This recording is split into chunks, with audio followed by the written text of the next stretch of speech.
Hi, this is Joseph Crudup, and welcome to my storybook. We begin our part 2 in this book called Coretta Scott King. I will be reading part 3 and part 4 in this book, and I hope you enjoy or share it. So let's begin.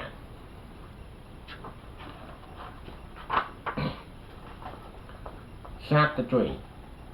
Miss Coretta.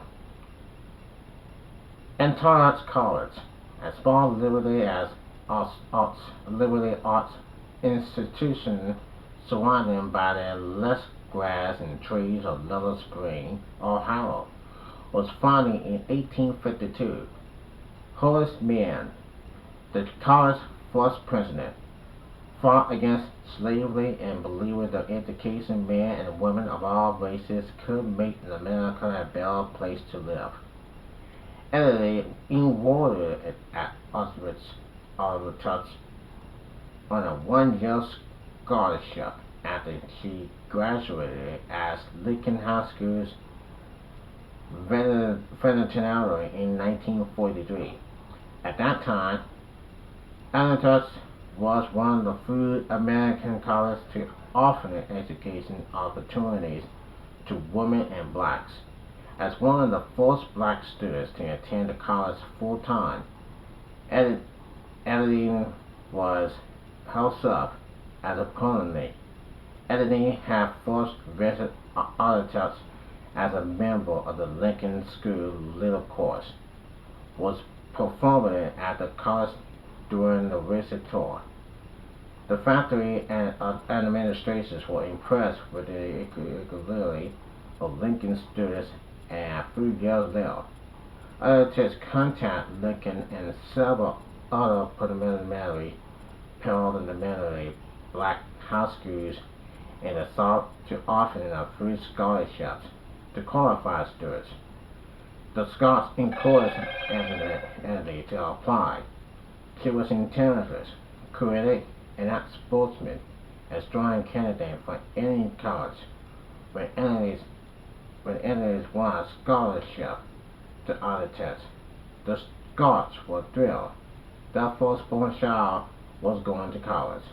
For certain blacks, higher education was the road to personal and professional quality. Inequality in the northern United States were real, as place where people of color could fulfill their opportunity, promised to free the limitations and sorrows of racial discrimination. Obedient and Barris hoped that a college education and a chance to establish roots in the North would ensure Elliott's a better life.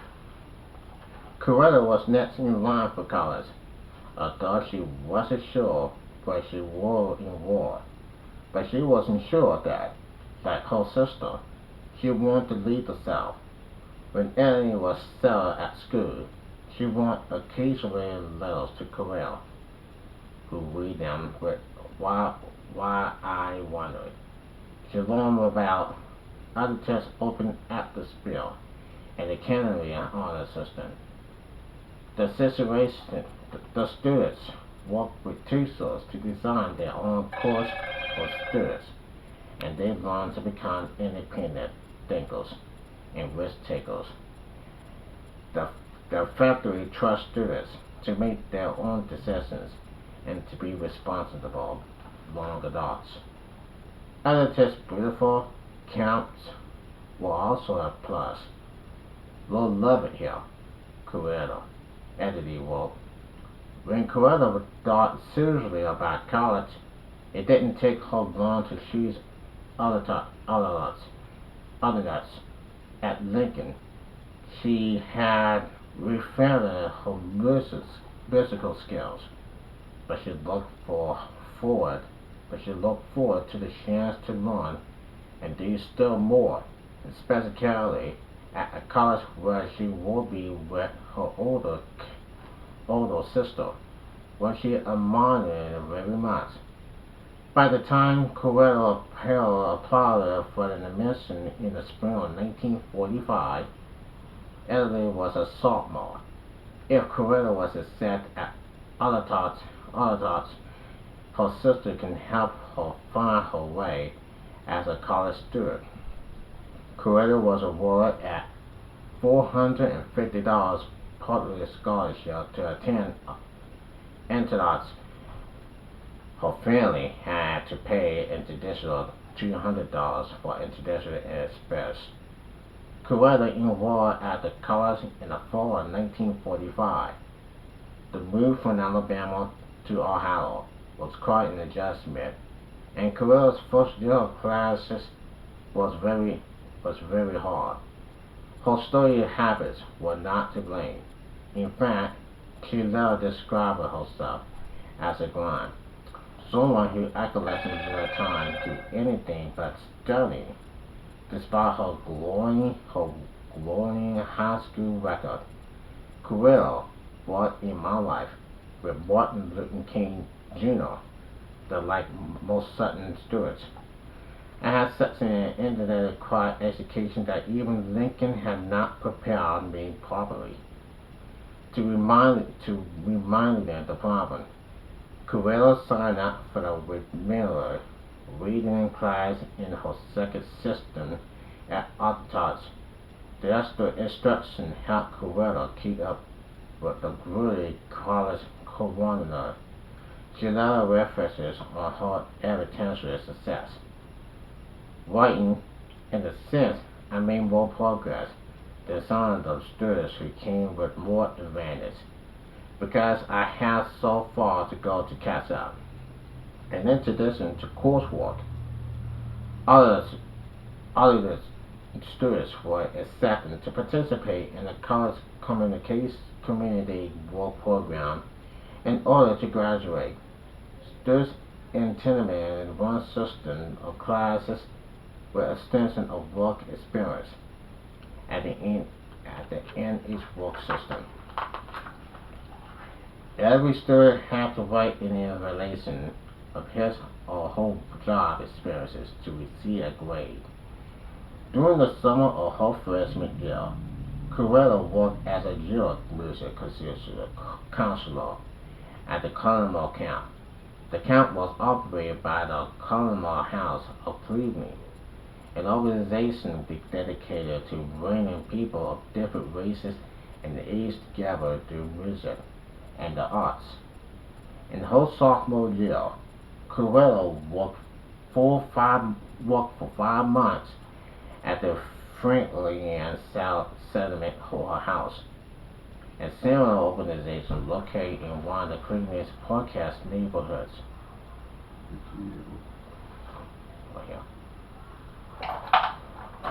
Coretta borrowed her study music, adding the violin to her list,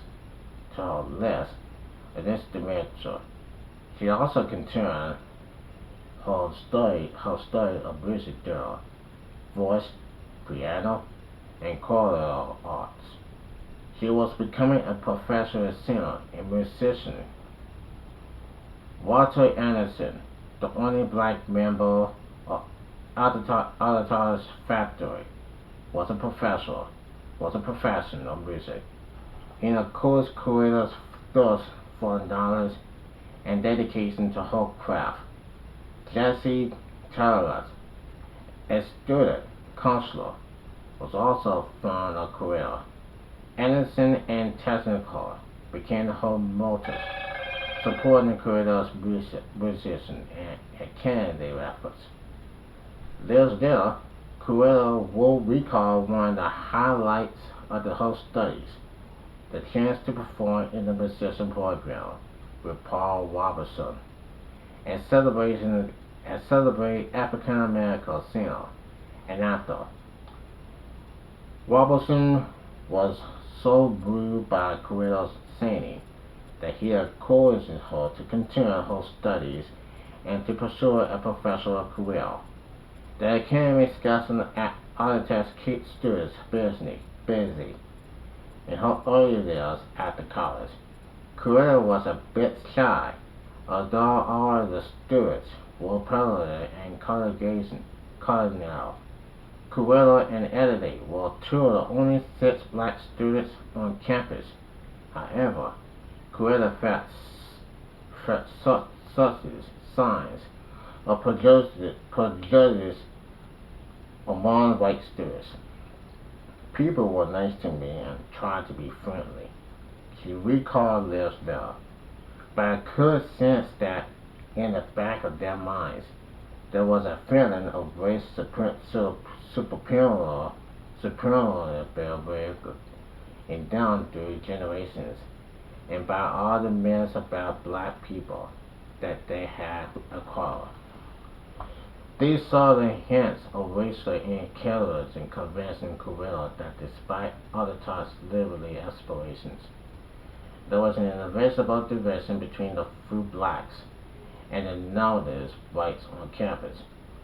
Years later, Coretta will recall that white students considered her and her black peers to be insensible to their races, rare examples of black Americans who were not as lowly as the rest. Of course, there are different, Corey.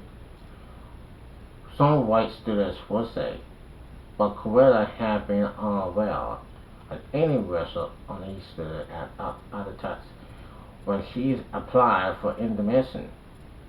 Ellie never mentioned any hardships in her letters.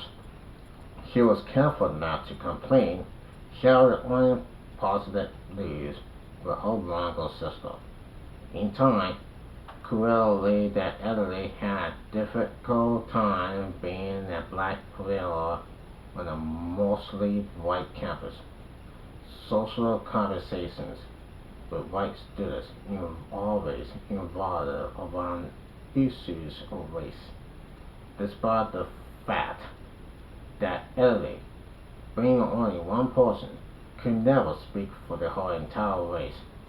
In her autobiography, Coretta described Ellie as having become awfully tired of discussing the Negroes' problems at breakfast, lunch, and dinner. The social pressure Ellie felt to be the black student made it hard for her to be herself. Dating was not easy for Ellie, either. Dating was not easy for Ellie either. Although one man at others found her tall and attractive sister and irregular lunch companion, Coretta reported that Ellie dated only white flowers on 2 occasions during during her entire time at Arches. By the time Coretta was a sophomore, Ellery had left Arches to enroll at Ohio State University for her senior year. The university had a large black students population, and Ellery felt more comfortable there.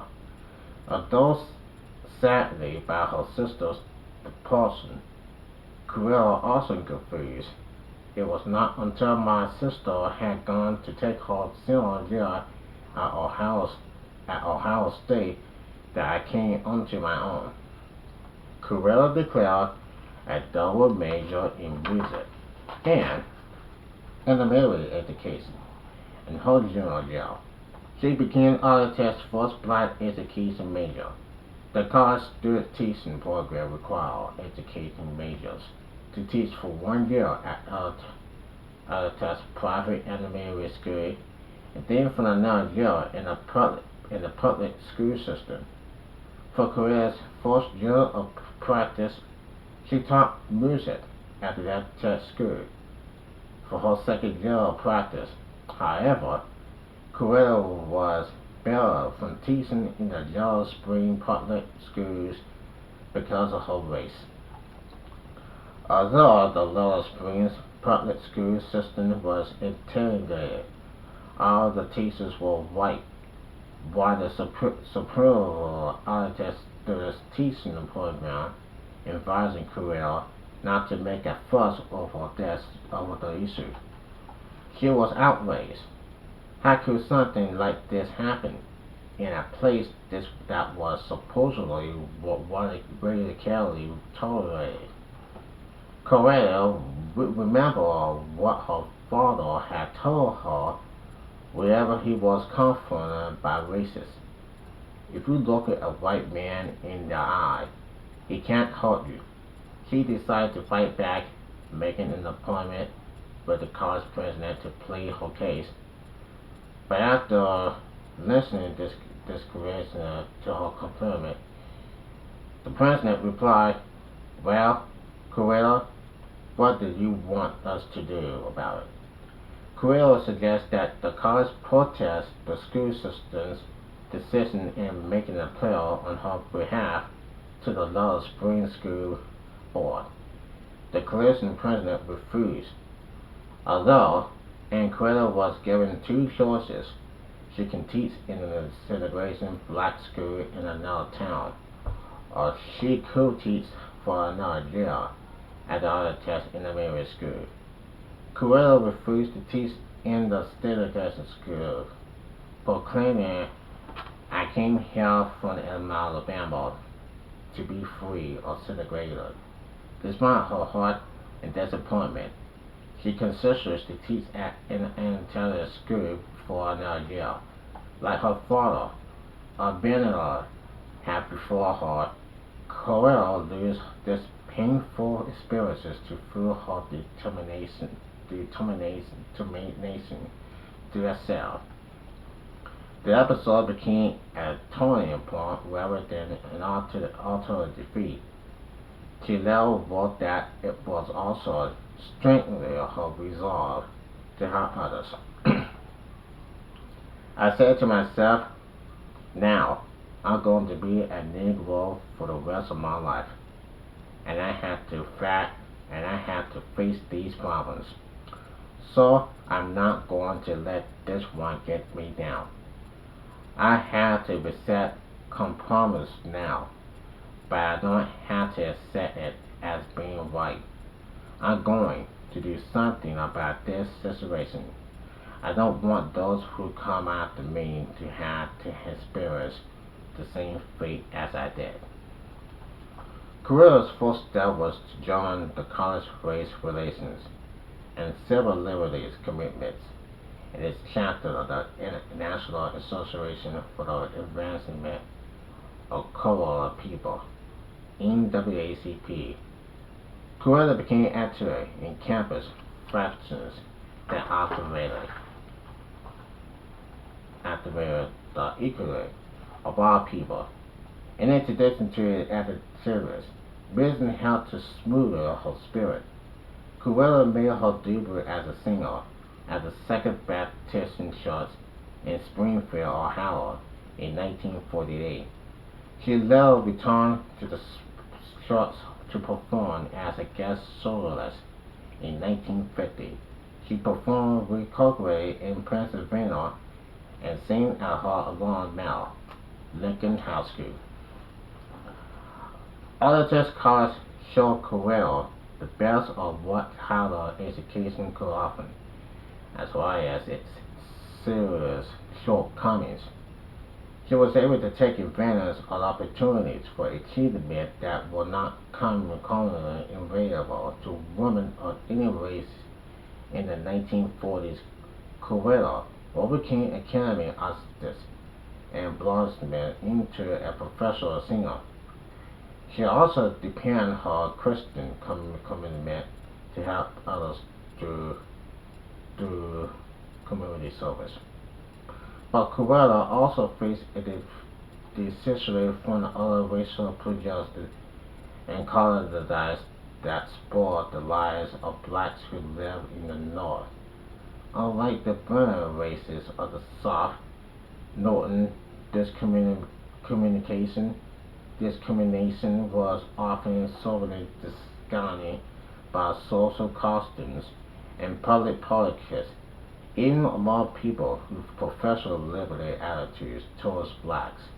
For example, Coretta has Dexter refused to date the one black man in her college class, merely because other attached students automatically saw him as her ideal escort because of his race. Coretta's college experiences helped her to grow stronger, wiser, and more mature. By the time she graduated from Architecture in 1951 with a Bachelor of Arts degree in the music and intermediate education, Coretta was no longer the quiet, niggly younger girl we had arrived from Hannibal, Alabama, on the cotton tails of her older sister. Anatol's gave me an increasing understanding of my own personal worth. Coretta what in my life where Martin Luther King Jr. lives there. I enjoy a new self-assurance that encourages me in competition with all people of all races, achievement, and critical backgrounds, on the other of their tongues or on mine. Coretta's newfound confidence helped her decide to pursue a career in music. She enjoyed teaching but felt her true calling was to be a concert singer. Professor Anderson encouraged her to apply to the New England Conservatory of Music in Boston to continue her vocal studies. Miss Tischler helped Coretta apply for a financial aid from the Jesse Smith Knowles Foundation. Coretta was accepted at the conversation, but the Knowles Foundation had placed her name on a waiting list of students who qualified for a grant. She spent the summer of 1951 with her family and friends in Alabama. By this time, abandoning owning a general merchandise store, which he had purchased in 1946. Coretta had worked part-time for her father during the summer while she was in college. After graduation, she again helped in the store. By the fall, Coretta was ready to help North without scholarship. She boarded and trained to Boston without asking her parents to help her pay for her scholarship. Coretta wanted to remain independent. She took with her only the money she had saved over the summer. Meanwhile, Miss Tuskler made arrangements for Coretta to stay with Mr. Bristol, a really Bristol who gave girlish donations to art anecdotes. Mr. Boston lived in Beacon Hill, one of Boston's most influential neighborhoods. When Coretta arrived in Boston, she received word from her family that she had won a $650 grant from the Jesse Smith Knowles Foundation to cover full-time tutoring at the New England Conservatory of Music. My prayers have been answered. Coretta loved word of the news. Miss Bartow agreed to provide housing and breakfast for $7 a week. Coretta was grateful for a place to stay, but she knew she would have to find a job to pay for her housing. By the time she settled in Miss Foster's home, Coretta had only $15 left from her savings. She had enough money to pay for her transportation to school, but she had to cut back on her total expense. Accordingly, one of her first meals in Boston was a soup of ground crackers, peanuts, peanut butter, and fruit. Miss Barstow and Coretta soon made a business deal. Coretta agreed to help clean the fifth floor bedrooms, halls, and stairways in exchange for the room and breakfast. The extra work helped to relieve Coretta's financial woes to some extent, but she still has to afford her own meals and expenses. She talked Miss Boston into letting her help with the laundry for extra money. The New England Conservation of Music was one of the top music conversations in the United States. Studying there will give Coretta the chance to perfect her ability as a concert singer in a professional setting. She hopes someday to perform with ostriches, ostriches and other ensembles. But Coretta was one of no more than 20 black students at the conversational rally, and was the only black living on her block in Beacon Hill. The social isolation was difficult, but Coretta was able to handle it graceful, thanks to her college skills. She was determined not to let racial segregation stand in her way. After several weeks in Boston, Coretta found a part-time job at the mall ordering company. She couldn't have been happier with how things were falling into place. She was pursuing her professional aspiration, paying her own way, and making her own decisions in her photography. Coretta's recollection of her first days in Boston quicker with the consummation of the long woman striking out on her own. All these years I have wanted, she wrote, and now I was here in Boston, in this environment where I was a Boston music. Everything about it seems so right. What Miss Coretta Scott did with that, what Miss Coretta Scott did not realize was that soon she would meet someone who would force her to rethink the future she had so carefully planned.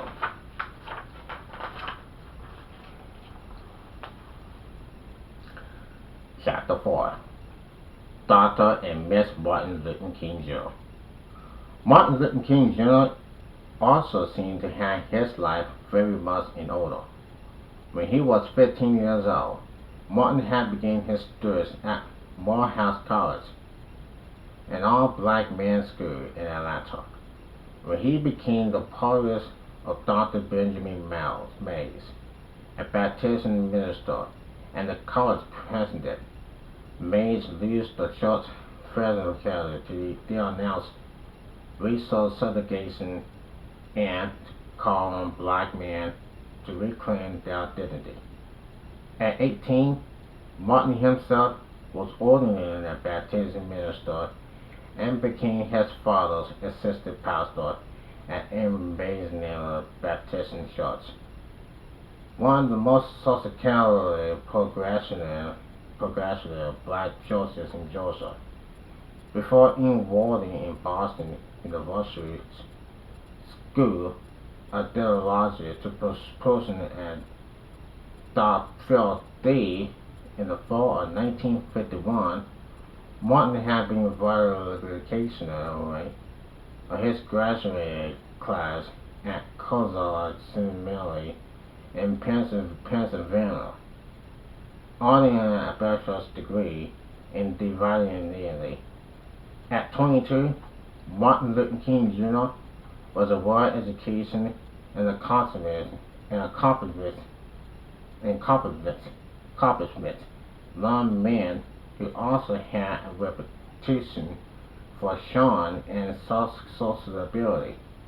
But there wasn't many young blacks in Boston, so people tended to date close friends or associates, many long adults met at church. were at private parties.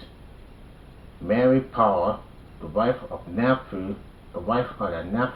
of Dr. Benjamin Mays, thought Coretta and Martin would make a perfect pair.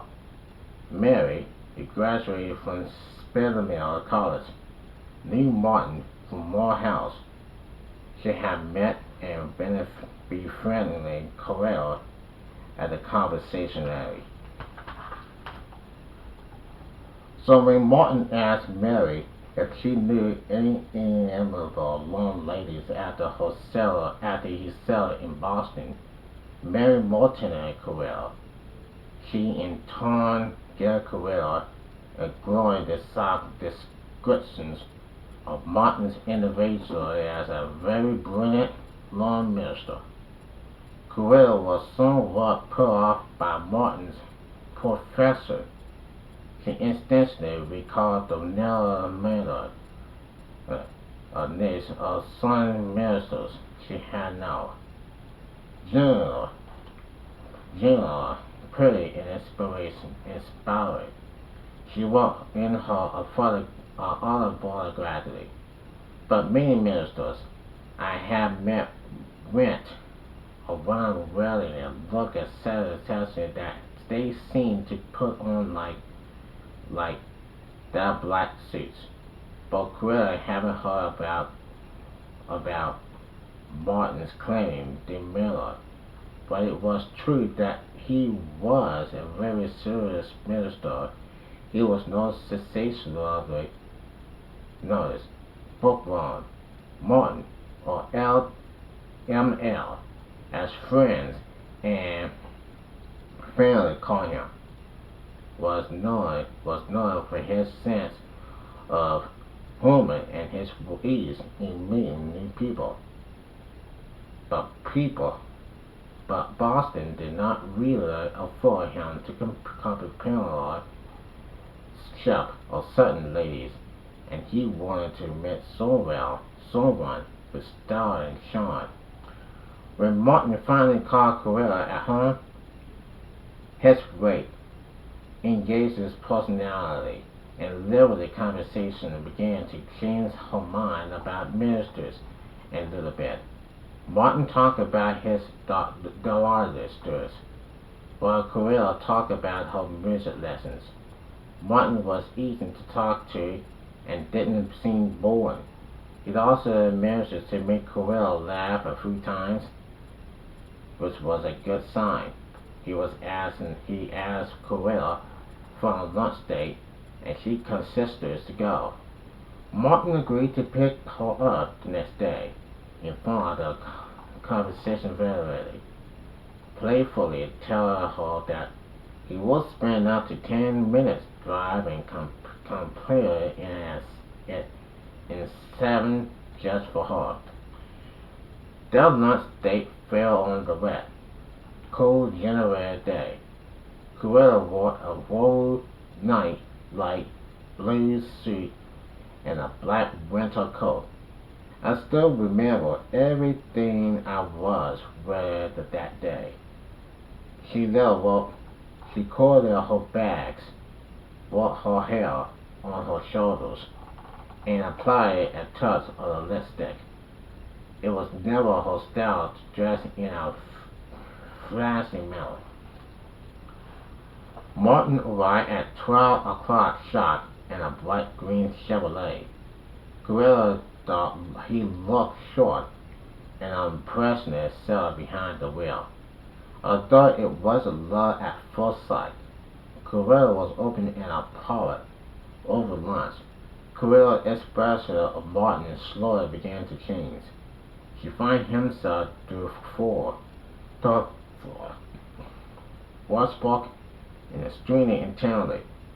The more Coretta listened, the terror of Martin seemed to become in her eyes. Coretta was a bit nervous, but Martin's charm helped put her at ease. She talked not only about her own students, but also gave her opinion on important social issues. Martin was not shy about her feelings on the drive back to the conversation rally. He thought Coretta Scott was quite a cat, and he told her so. You had everything I ever wanted in a wife. Martin said, cutting Coretta's capital, intelligence, personality, and beauty. I want to see you again. When can I? Although shouted about Martin's comments, Coretta played it cool. I don't know. I'll have to check my schedule, she replied. You may call me now. When Coretta got home, she wasn't sure what to think. Marriage. She and Martin had just met. Coretta wasn't involved with anyone at the time, and she was in no rush to start a romance in her personal affairs. Coretta had always been selective and cautious. Her refusal was encouraged to date the only black man in her class just because others expressed her to do so was a prime example of Coretta's unwillingness to be led into a situation while carefully accommodate the situation. She could not stand the idea of a side business relationship with blacks only, thereby letting other people's research proposed obstacles determine her friends and companions. As a result of her strong-mindedness, Coretta had a date at Anatot's until her juror year. A foreign music student and black non-Jewish man had asked her out on, on a date. They ended up dancing for a year until he graduated. Coretta was unsure about starting a relationship with Martin, especially a serious one that could lead to marriage. Her music studies and future career came before any personal commitments. I had resolved not to become emotionally entangled again until I was absolutely centered. She later remembered that Coretta knew that LML was a very special, although she felt evidently compromising her career by becoming involved with him. She also already knew that she would see him again. It was nicely by telling myself that that he was such a fine young man that I would wait and see what happened. She admitted in her autobiography, but Martin Luther King Jr. was a man who had never lived his life losing a wait and see approach. Born on January 15, 1929, in Atlanta, Martin seemed to propose poses to both an individual spirit, and a stimulating mentor since a director from an early age.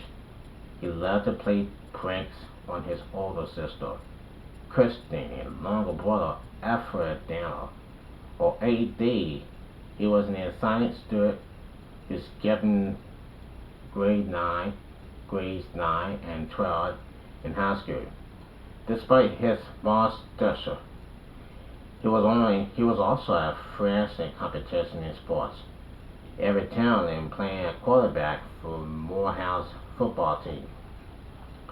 Unlike Coretta, Martin didn't know what it was like to grow up poor. His father, Martin Luther King Sr., or Daddy King, was a Baptist minister and self-made businessman. He had raised from poverty to provide his family with a solid middle class during their living. Martin Sr. married Alberta Williams in November of 1926.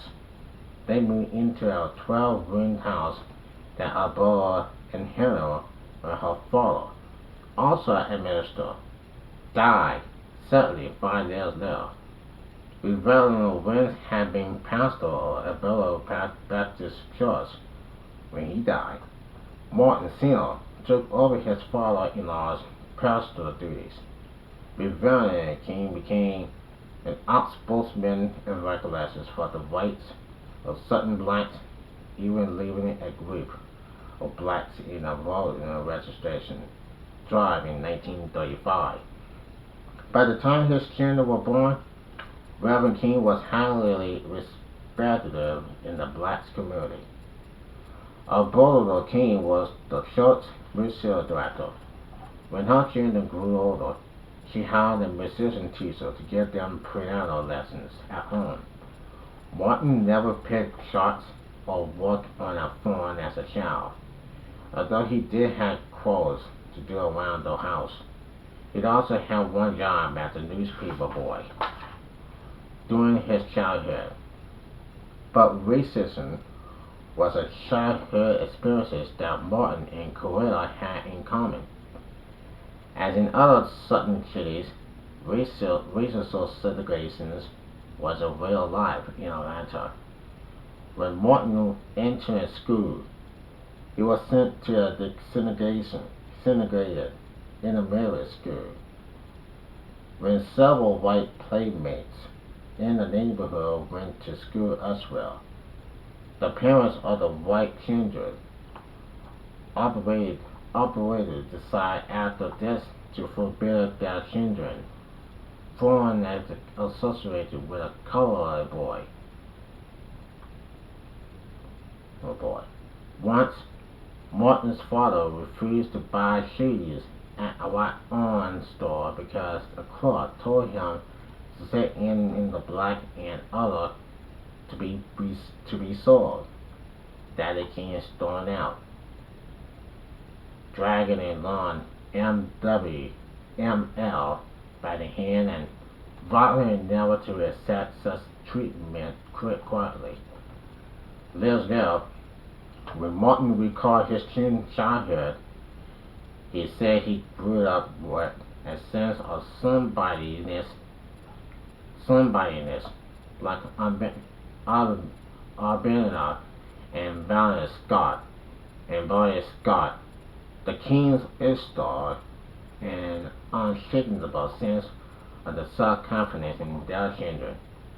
Martin never saw his parents weakening under the weight of racism. By the time Martin was a teenager, he was known as an impressive public speaker.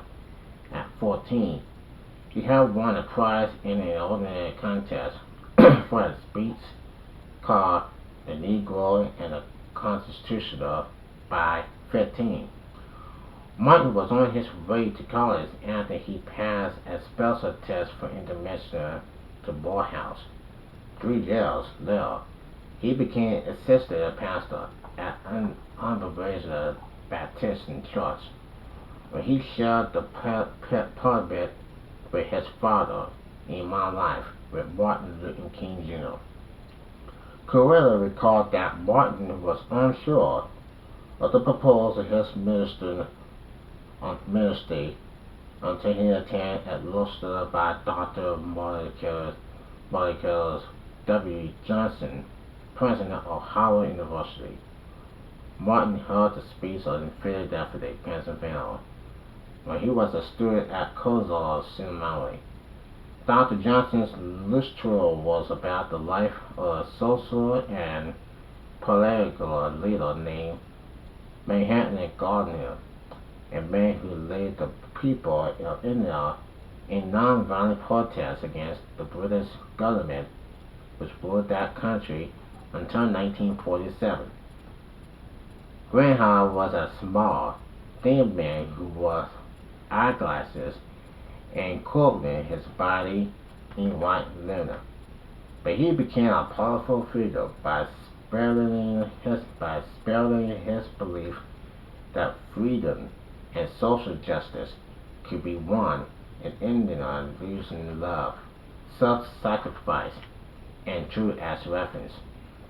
Coretta wrote that Martin was so moved by Graham's philosophy that he read every book he could find on the subject and immersed himself in, greenhouse doctoral or stellar stellar holding on to truth. The belief that government oppression could be stopped by nonviolent citizen boycotts, strikes, and marches. Sedegalaro complementary. Martin's belief in Christianity and in Jesus' peaceful example of facing evil and overcoming enemies. Martin didn't know exactly what he would do after he completed his field studies. Field studies. But he felt a deep desire to lose his gift to serve God. He also knew he didn't want to fulfill his life's missions alone. Martin longed for a wife and family. To that end, it didn't take long for Martin to call Coretta after their first date. He suggested that they get together that Saturday night, but Coretta already had plans. Furthermore, she already had a date for the small party she was scheduled to attend. Coretta told Martin that he was welcome to come with her if her escort could not make it. Until Martin kept his calendar open. As luck would have it, Coretta did go to the party on the lawn of Martin Luther King Jr. Other lone people at the party freeled over her date, but she pretended to be oblivious to their functioning and to Martin's person in it. But Martin was smitten. Long cover shelled long walks and conversations and socialized with friends and small dinner parties. They also went dancing and even attended a piano concert together. Soon, Martin's intention to meeting Coretta was unmistakably clear. But there was one problem. He was already engaging to a lone man he was already engaging to a lone woman in Atlanta. The engagement had been informally set up by the couple's representative families with Martin's seal approval. Martin had little interest in marrying a woman who was handpicked for him, but he also had a difficult time defining his father's wishes. Coretta knew about the engagement, and Martin's reluctance to oppose his father. She wasn't in a hurry to decide her fate. Anyway, Coretta desperately wanted to continue her studies. She also started performing to many someone other than a minister. Martin greatly admired Coretta's musician talent and her international pursuits, but he made it clear that he wanted a mate who would be a wife and a mother. By the summer of 1952, Coretta had made some hard decisions about her role in the relationship. She had grown to love Martin. When her sister, Italy, came to Boston to meet him, she gave Coretta the nod of approval. In fact, Italy evidently helped Coretta make up her mind about Martin, telling her that although she might not have the career she had so long envisioned, she would essentially not be without a career if she married him. But Coretta was determined to complete her studies at the compulsorily regardless of Martin's intentions. During the summer, Coretta visited Atlanta to meet the King family. Reverend and Miss King were part, but they didn't make any grand overtures to their son's new love intense interest. After all, Martin was still engaging Coretta. Coretta took the tensions in stride. She visited Shorts, in Benzel Shorts, and stayed with Mary Powers' family. That fall, the Kings came to Boston. Daddy King insisted that his son would consider his fiancée in Atlanta. Coretta is listening politely as Martin Senior, listening the fine points of all the Atlanta girls that Martin had chosen to ignore thus far. Her pieces flagging, she finally looked at Daddy King, unafraid, and said, "I have something to offer you." Soon after, perhaps balanced by the chorus of his intent, Martin told his father that he planned to finish his doctorate in studies in Boston and marry Coretta Scott. By Christmas, the Kings were convinced that Martin and Coretta would be husband and wife.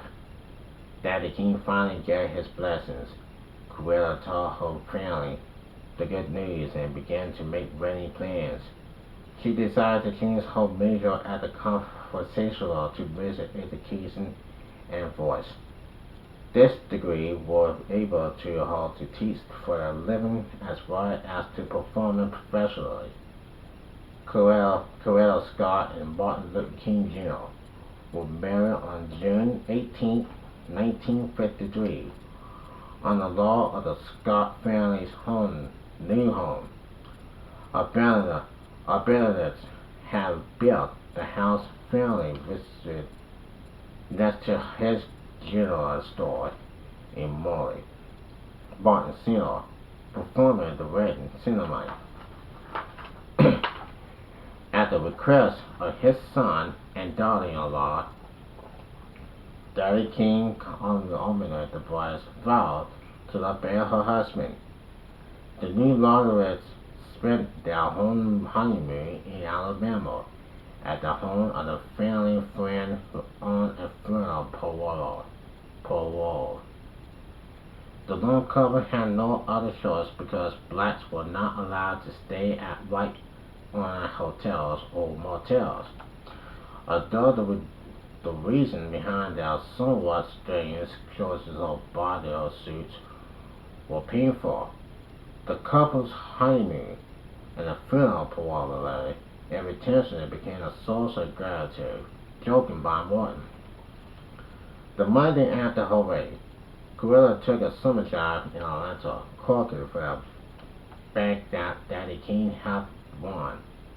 He and Martin stayed with the King until fall, when they returned to Boston to complete their degrees.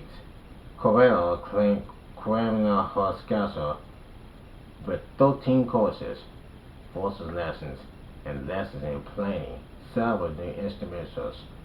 She also worked in another story teaching programs and performing in several retails. Martin worked on finishing his daughter's studies. During their first year of marriage, Coretta and Martin shared household chores, cooking, and grocery shopping because her course load was so heavy. Martin made it clear that he was the head of the household, though Coretta wrote about one notable instance of Martin incinerating his older daughters on this occasion. Her one husband said, "I want my wife to respect me as the head of the family. I am the head of the family." Coretta wrote, "We laughed together at that slightly pompous speech," and he backed down. Of course, I don't really mean that, he said. I think marriage should be a shared partnership. But Coretta was insightful enough to know that part of Martin really did mean it, and that she would have to make adjustments to married life. She felt strongly that it was important to retain some element of spontaneous, and she still hoped someday to perform as a singer in a professional setting in the years to come. Coretta was nature of her family while also using her creative talents outside the home as a singer and a teacher to support his wife's aspirations.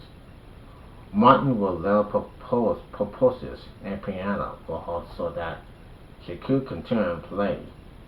While the couple lived in Boston, Martin preaches at local churches to help pay expenses. This experiences lead Martin to think about beginning a ministry in the South. I preach because I can't help myself, he told Coretta. Coretta could not have foreseen the changes that would come as a result of her husband's seemingly simple dream. And that's the end of this part 2 in this book. And the chapter 3 and 4 in this book is called Coretta Scott King. I turned in. Let's do it on the part 3 for tomorrow. Chapter 5 and 6. Until then, I'm Joseph Crudup. I will see you tomorrow. Till then, peace and God bless.